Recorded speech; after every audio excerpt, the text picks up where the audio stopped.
How the hell did she get her hands on the manuscript anyway? I don't know. She's resourceful.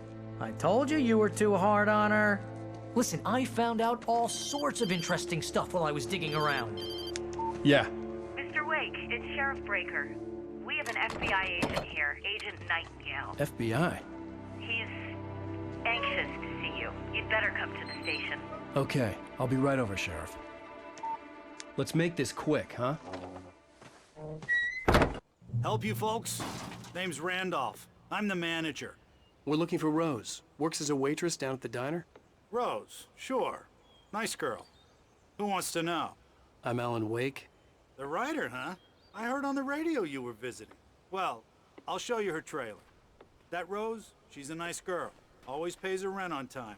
As I was saying, Al, I found all sorts of weird stuff from the local newspaper's archives. This place is crazy. Disappearances, mysterious deaths, urban legends come true, and get this, most of this stuff takes place around Cauldron Lake. Well, you ain't wrong, mister. The Indians thought the lake was a doorway to the underworld. I'm the God-fearing type myself. I don't hold with that sort of thing. Yeah, okay. Anyway, there was an island there owned by a guy called Thomas Zane. Now, some of the articles I found about him make him out to be a famous writer, but I ran a bunch of searches, couldn't find a single thing he wrote. Zane was heavily into diving, so much so that the place came to be called Diver's Isle. But the volcano under the lake erupted in 1970, and Zane went down with the island. Yeah, how about that? It was there in the morning, as if it had fallen from the sky. But it would take a tornado to lift something like that. We're damn lucky it didn't crush any of the trailers. Come on, mister. I'll take you to Rose's trailer.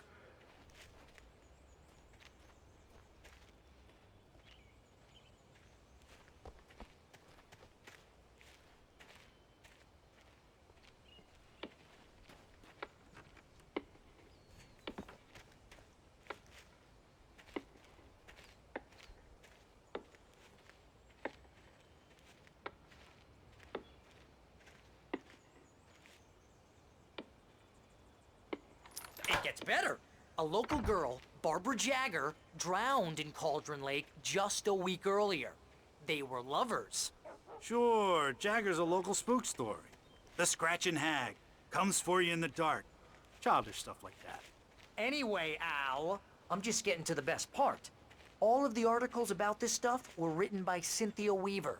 I asked around, and she's that crazy bag lady you met. What, the lamp lady? She can be a little loopy, but she's not homeless or anything. Yeah, anyway, she knew both Jagger and Zane before they both died, and she had some kind of a breakdown.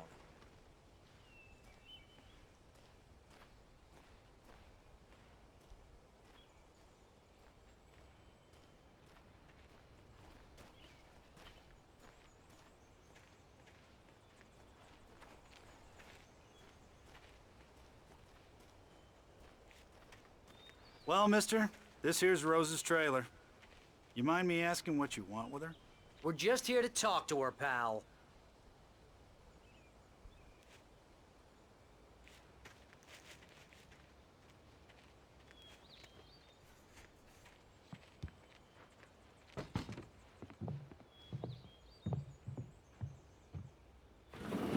Welcome to... Oh dear, Mr. Wake. I'm so glad you're here. Rose, you have my manuscript? Oh. Oh, yes. Yes. Please, come in. Hey, this is really good. Rose, Yes, my manuscript. I really need it. I understand. I know what you need. A muse to inspire you. Oh, for Barry. She doesn't have anything. Yeah, hey, Al? Al, what's... Oh... Barry! What? What?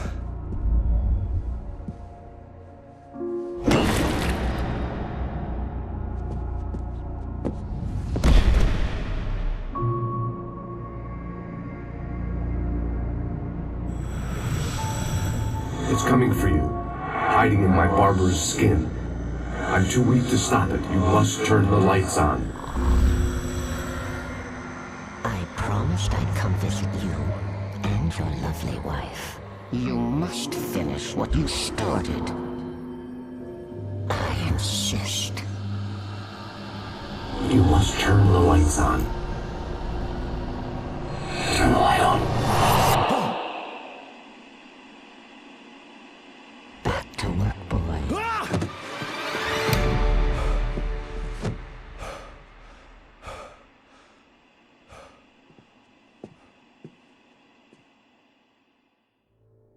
I felt nauseous, hungover. Only anger kept me going. I can't tell reality from dream anymore, but it seems I have an imaginary editor to help me. She's an old woman in a funeral dress. I call her Barbara Jagger. She's very strict. I'm writing faster and faster. My manuscript is being heavily revised. The edits are getting very aggressive, and each day there's less of me and more of her. I hate it, but I know she's right. She promises me I can save Alice this way. She knows more of this than I do. About the complex incantation I'm attempting. About this place. She's worked with another writer under similar circumstances, Thomas Zane. The genre of the story seems to be shifting. It's turning into a horror story. I'm getting close. I can feel it.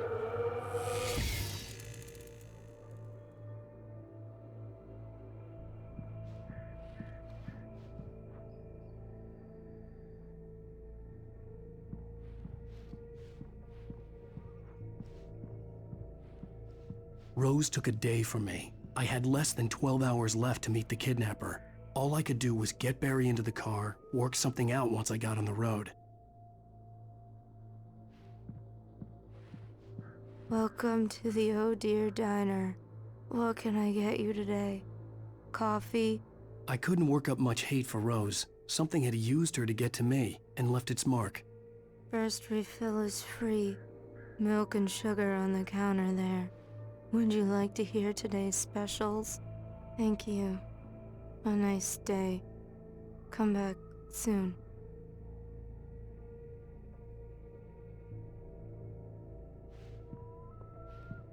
Barry was out of it. He was way too heavy to carry. You're right. I deserve more money. I'm so handsome.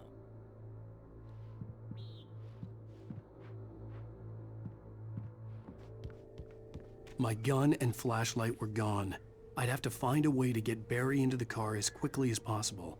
There was no time to waste. Mr. Randolph liked Rose. That little smile she had. How she was still sweet when life had tried so hard to make her bitter. It wasn't any of his business what she did in her trailer. But those strangers, the writer and his smart-ass sidekick, looked like trouble. And they'd been in there for hours, way past her normal bedtime. He reached for the phone and called the sheriff's station.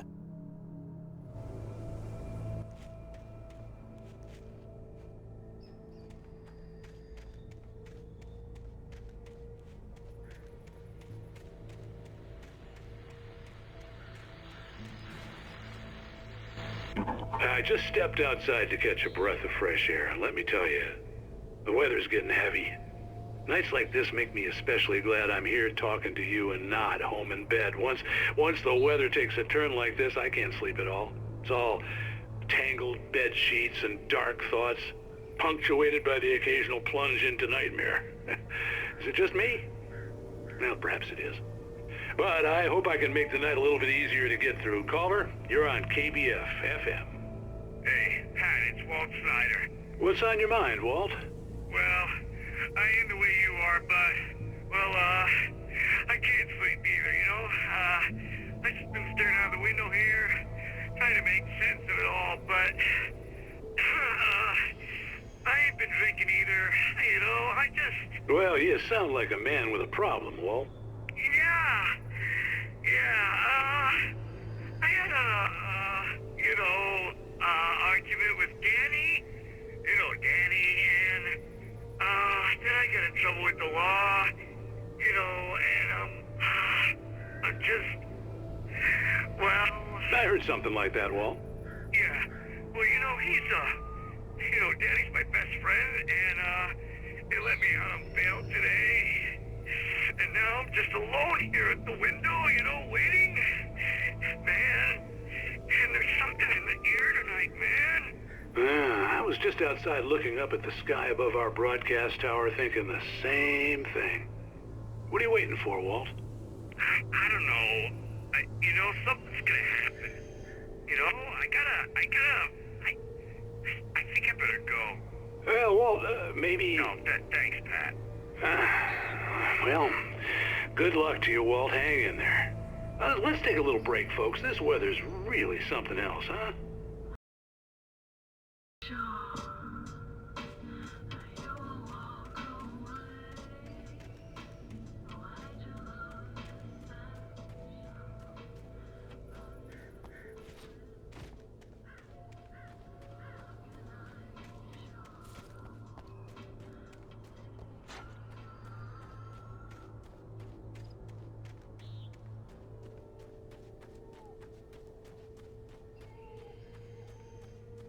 Oh, you're gonna get it now. God knows what you've done to that poor girl. This is Agent Nightingale, FBI! Get him up, Hemingway! You're under arrest! You move a muscle, I'll unload right in your goddamn face! Stay right where you are, Triple A!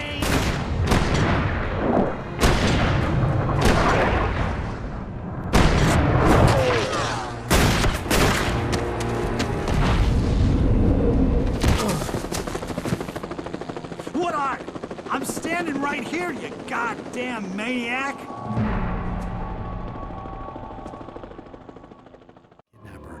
Give it up, Mr. Wake. Come on. Make it easy on him. Get after him. Don't let him get away. Move it, move it, move it! I'll have your chance if you let him get away.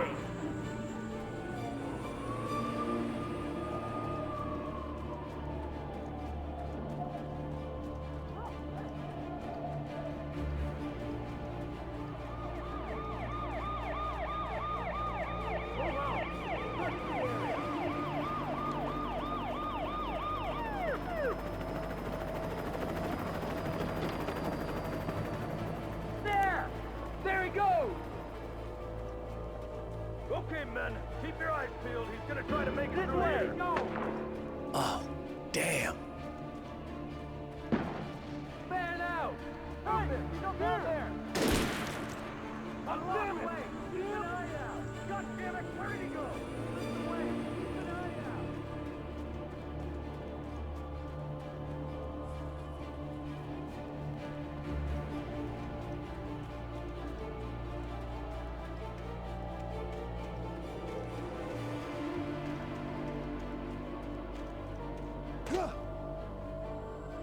He's gone!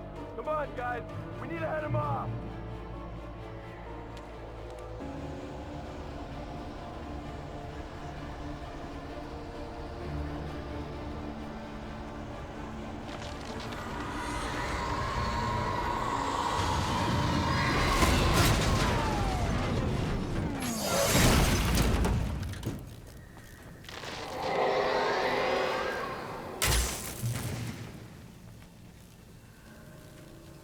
Come in, Agent Nightingale. This is Sheriff Breaker. Over.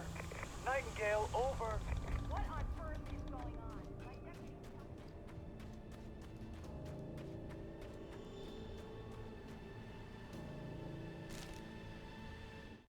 Rose didn't know how the strange old lady got in her trailer, and she looked wrong somehow.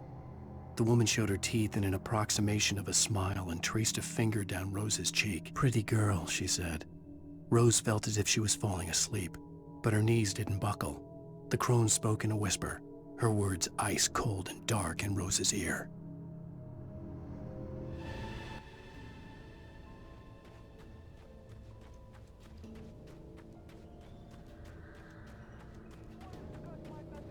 Make an appointment. Over. You stay right where you are, Agent Nightingale. I'm on my way. Out.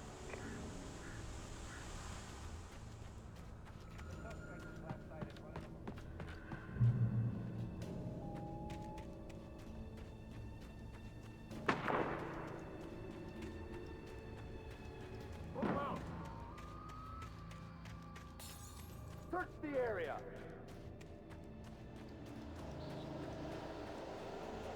Stay sharp! This way! Over here!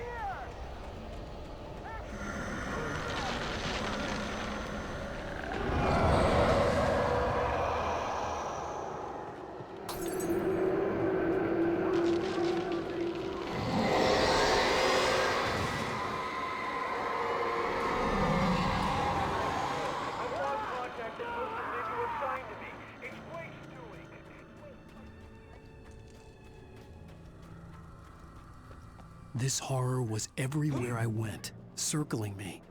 The cops didn't stand a chance. They were after a writer, not a monster.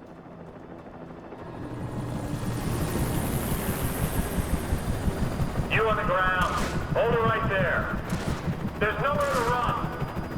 Freeze!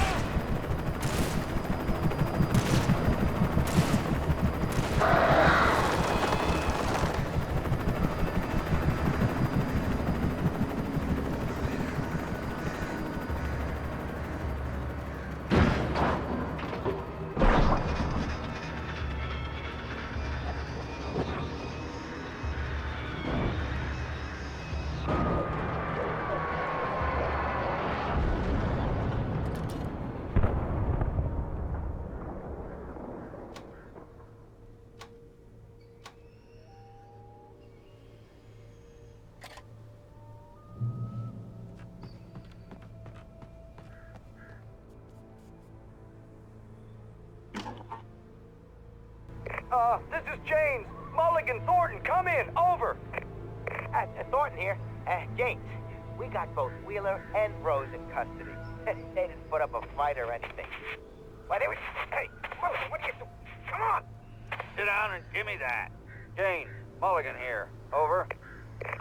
Go ahead, Mulligan. Over. We got Wheeler and Rose here. Wheeler's drunk or hopped up on something.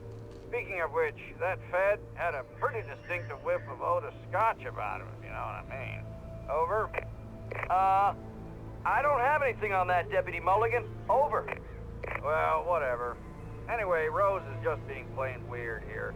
You better get Doc in to take a look at both. Over. Gotcha. You better get them here quickly. The, Fed's gonna want to interview Wheeler. Over. Oh, yeah, I'll bet he does. Looks like they have a lot in common. Mulligan out.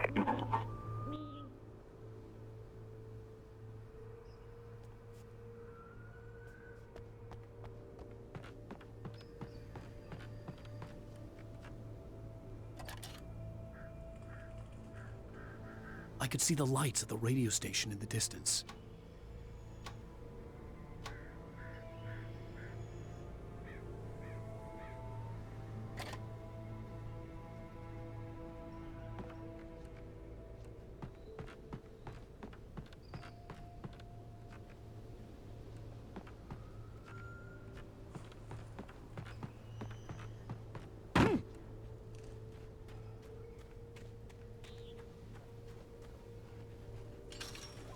I imagined that the broadcast tower in the distance was part of the local radio station.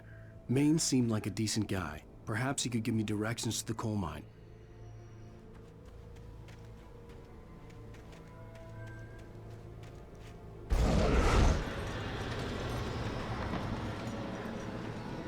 Unnatural shadows clung to the gate. The darkness that was after me was trying to stop me. I wouldn't get through without a light. There was no power to the searchlight.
It took me a moment to recognize the flashbang grenades.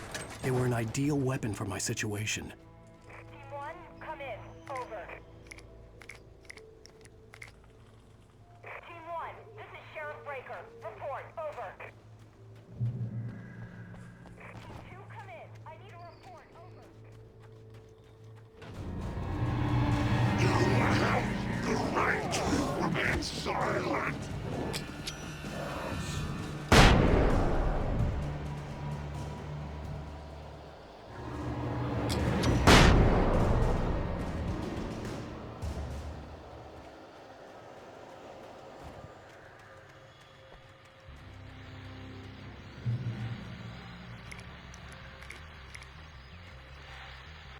And here's another call.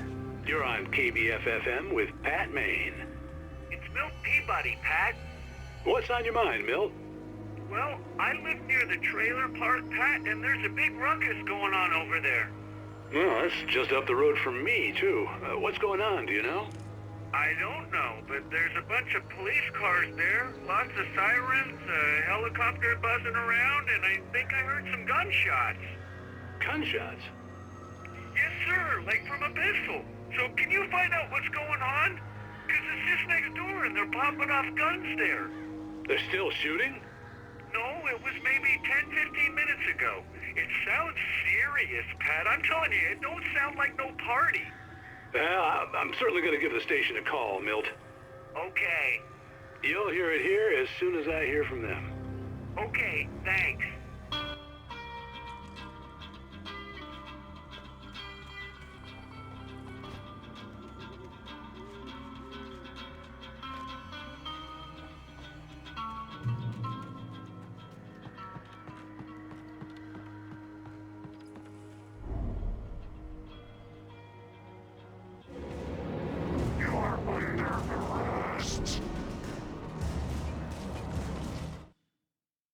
Touched by the dark presence, Rose was lost in a dreamland where everything was drawn in black and gray crayons.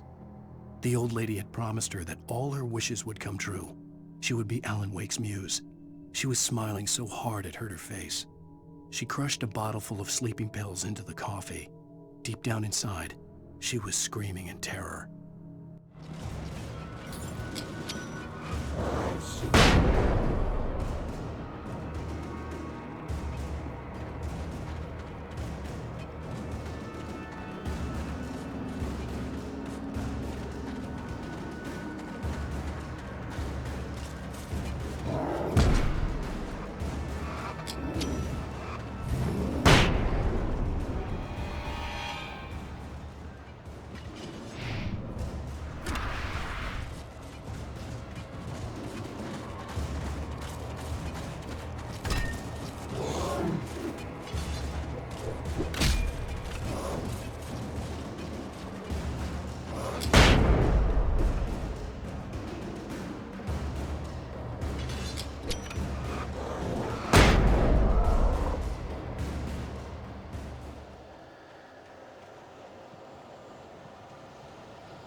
I hope Maine could lend me a car to get to the coal mine.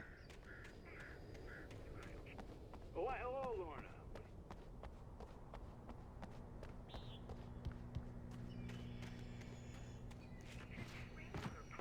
Of course you're going to have trouble in a place like that. I mean, what do you expect? The sheriff should be helping us normal citizens instead of wasting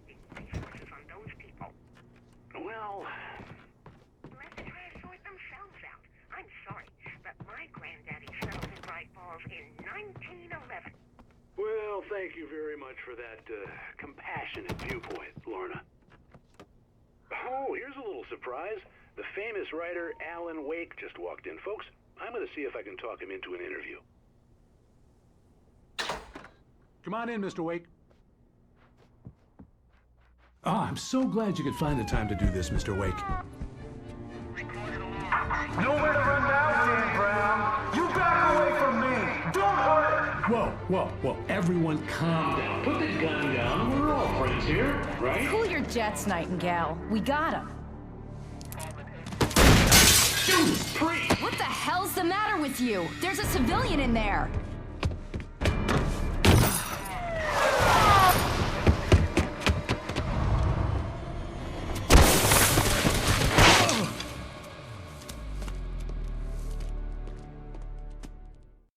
I'll get you yet, even if it kills me. You hear me?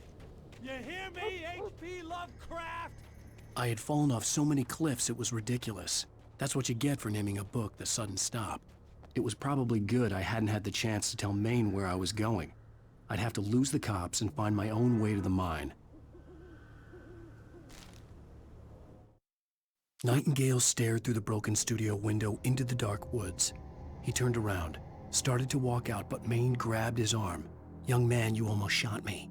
You don't shoot off rounds at people like that. What's the matter with you?" Nightingale shook his arm free, marched out. His cheeks burned with rage and humiliation.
Danny had stepped out, but what stumbled back in was something else. Something alien. A monster. Walter tried to kill it, first with his fists, then a chair. It wouldn't die. Instead, it kept coming, unaffected by the beating it had taken. After Walter managed to kick it down the cellar stairs, fear took over. He ran, got behind the wheel, gunned the engine. The booze wouldn't make him forget, but he knew he had to try.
There was no sensible reason for the power company work lights to be here. It was almost as if they'd been left for someone like me to use.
The bulldozer's engine roared to life. Mud and rocks flew as it fought for traction. It crashed the concrete wall and landed heavily in the yard. If it were an animal, it would have shaken its head after the impact, fixed its eyes on me, and charged. Of course, it had no head, nor eyes. Shadows crawled on its form, twisting it into a monster. Then, it came for me.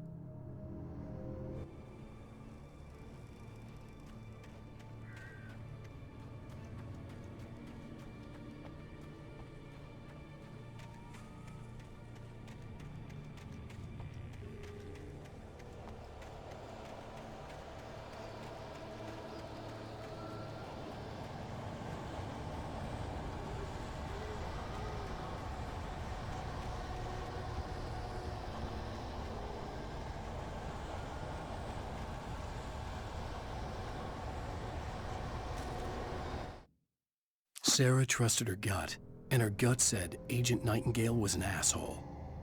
He felt wrong, and it wasn't just the smell of stale booze. It was in the way he flashed his badge, pulled rank, the look in his eyes when he wanted answers. Where was Alan Wake? What was this about an accident? Where was his wife?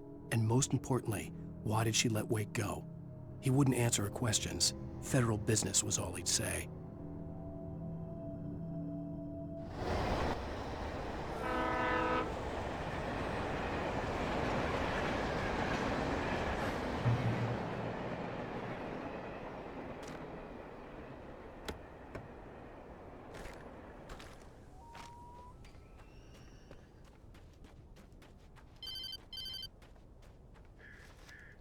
Hello? The most stubborn man I've ever met. Alice? Alice? Alan, I'm so afraid. Keeps me in the dark. Please help me. I look at you, Alan, and it's not you. Something else. Looking out from behind your eyes. Alice, I'm here.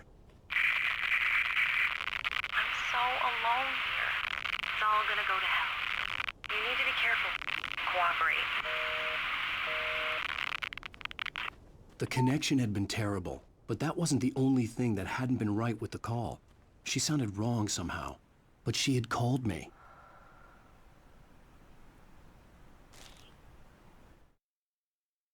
The pipe wrenched itself loose from the bridge's steel framework. Wrapped in darkness, it floated in midair, twitching. For a moment, I didn't understand what I was looking at. The heavy object lurched at me with impossible force. I threw myself out of the way, but just barely. When I turned my flashlight on it, it shook in a dark rage before it flew at me again.